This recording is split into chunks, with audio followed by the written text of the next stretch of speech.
After 2 years, I was like, okay, this looks like it's got some legs, so I'm going to quit my job. So I told my dad, I was like, I want to start my own business. And he was like, I don't know, you got a good engineering job, all that stuff. So I was like, no, I made a presentation to show you. I was like, here's my projections. I made a presentation Dude, to I show you. legit was my shit. first presentation Yeah. for my startup was to my dad. When I was in college, Yeah. I was in engineering, and I just remembered I wasn't that good at engineering. Like I was not good at engineering. Like the funny thing about engineering is like my dad, when he told me to come into college, he was like, "All right, you know what you want to be?" And I was like, "Oh yeah, I think I want to be a movie director." And he just looked at me and was like, "Sure, you can be a movie director." And I was like, "Really?" Because I was like, "I don't think you'd be that supportive." Yeah. He's like, "After you become an engineer, you can do whatever you want." And I was like, "Damn it." Damn it. I gotta wait at least this long. Yeah, I was like, you got me there. Because he didn't like say no. He just said, you be an engineer, then do whatever you want. Yeah. So, as I was going through engineering, I was just like, man, this is like, I don't know what this is. I'm not fully feeling it, but that's when I started hearing about startup stuff, right? So like I was Mark Zuckerberg, all these guys were like starting these companies, and it was like this wild west of like everyone is like, oh my god, an 18-year-old could build that. So I was like, oh, this is a way for me to take my technical skills and put it to something different. Like I want to do something that's exciting. I don't just want to sit here and do engineering stuff. So I came up with ideas when I was in college. Got a job after I graduated, stayed at home for 2 years and worked on these ideas. So like one of the ideas that I worked on was a lot of kids are dropping out of engineering. Okay. So it was like when I started, there was 100 kids, but by the time we graduated, it was like about 20. Wow. So it was like this huge drop off. And I was like, I wasn't that smart, but I kind of got through. Yeah. And part of it was because I had all these people helping me out. Okay. So I was like, what if we built a website that connected people together and made them like feel like there was a community and there was like resources around people For anything, right? For schools?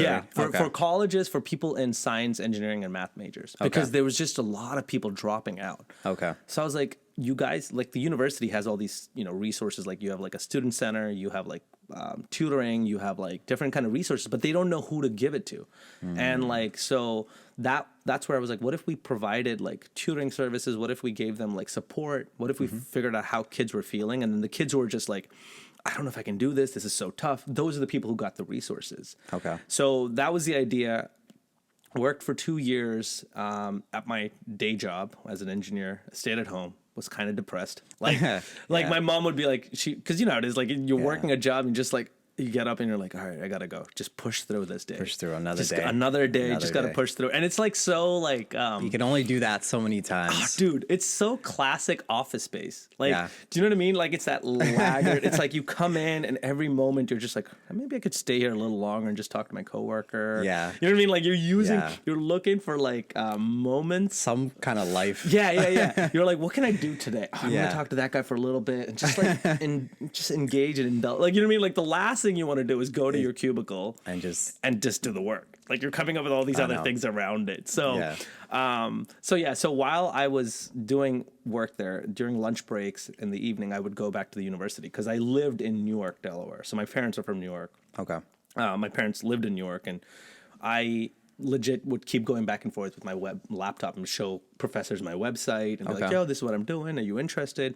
So I got a lot of momentum that way going. After 2 years, I was like, okay, this looks like it's got some legs, so I'm going to quit my job. So I told my dad, I was like, I want to start my own business. And he was like, I don't know, you got a good engineering job, all that stuff. So I was like, no, I made a presentation to show you. I was like, here's my projections. I made a presentation. Dude, I legit was my first presentation for my startup was to my dad. Where I showed him how much money I had. Here's how much money I think I can make with this business. Here's what's going on. And like, I just like broke it down in math. Yeah. So that's logically, I'm kind of like, he doesn't have much to say. You know what I mean? Like, so he was like, all right, fine, if that's what you want, but you need someone to help you out. So my uncle helped me out. He invested in my first startup. Oh, wow. Okay. So that gave me courage to kind of, all right, you know what? Because now it's other people's money. Other people's money and somebody else believes in me. Yep. You know what I mean? And it's this weird thing, like for whatever reason, even though I'm a confident guy, it's just to take that step. It's a risk. It's anything. It doesn't matter how high your confidence is. any kind of risk like that, Yeah. there's a little, not doubt, but there's a little, can I do it? Or there's a lot at stake here. And a part of you wants to be like, should I? Yeah. Right? Yeah, exactly. Right. Because you have like people are like, but why? Like things are going well for you. Yeah. Like you're Why? making money, Right? right? Like you got a good job. Like from the outside, everyone's like, dude, you're living a good life. Why would you kind of stop that and try to start something where you're making no money in the beginning? That's the difference. You want more though, right? Yeah, 100%. And I think that's one of the reasons I love this country so much, because it's not that India stifles your dreams. I mean, there's tons of entrepreneurs all over the world. Yeah. I think there's something about this country where it's like I immediately connected with this idea that if you want something, go get it. Yeah. Just go get it. Like Yeah. in India, nobody explicitly told me, but it's always was around where it's like, oh, you got to be smart, you got to have a certain IQ, you got to have a certain degree to kind of make it. Like it's these things you need. Yeah. Here, I like the moment I came to this country, it was like by personality, they were like, love it. You get Yeah. scholarship. You get this position. Like people were just rewarding me Yeah. for my interests and my, Okay. you know what I mean? Like in my passions. And so they were like, yeah, you want to take that chance? Go take that chance. And so I've always like coming to this country, I've always felt grateful because I felt like, no, I don't need to be an engineer or like whatever. Like I can try shit. Yep. And like, you know what I mean? Even if I fail. You don't need that title to feel like you made it. 100%. Like Right. you would never like here's the only country where a janitor and a CEO are viewed to for the most part kind of same. Like you know what I mean? Like they're kind of seen as similar. Like in India and like a lot of other countries, there's a huge class difference. You know what I mean? Your job defines the value Yeah. of that person, so to speak. Yeah, So like that's there's true. some sort of level of like it's like, dude, just try stuff. Because here, if you get lucky and you work hard, you can be that guy. You take that risk, Exactly. right? Yeah. The payoff is Exactly. obviously it's a risk. Yep. Doesn't mean you're going to get it, but the payoff could be huge for yourself, 100%. you know? 100%. And now you got other people involved. Other people involved. Exactly. Right. So that was the real key there. So I started working for the first year in Delaware, tried stuff, built stuff. And then one of my friends was like, dude, if you really want to make it, you got to go to New York. Because New York is where like the people investors are, like a lot of big clients could be there, so I was like, okay, yeah, it's tough because I was looking for a co-founder and it was tough out in So Delaware. that's like the Silicon Valley of the East. Yeah, exactly. So I had a choice. I could go to San Francisco or I could go to New York City. I chose New York City because it was closer to my family and you know what I mean? Like you could save money if you know more people there. Of course. So then I was in New York and I did the startup for a bunch of years, like hired people, found a co-founder, raised money.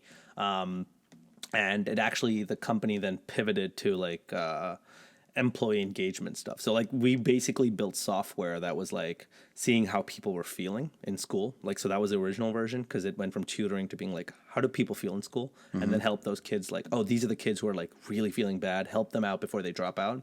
We use that same software to feel like, how do employees feel in companies? Gotcha. Because we got into this program, this accelerator, and they were like, this is really good for companies. Companies need this. And Okay. I wasn't making that much inroads into schools, colleges. Colleges just, at that time, didn't give a shit. Like, they Okay. honestly were like, once we got your money and you're in the college, Yeah.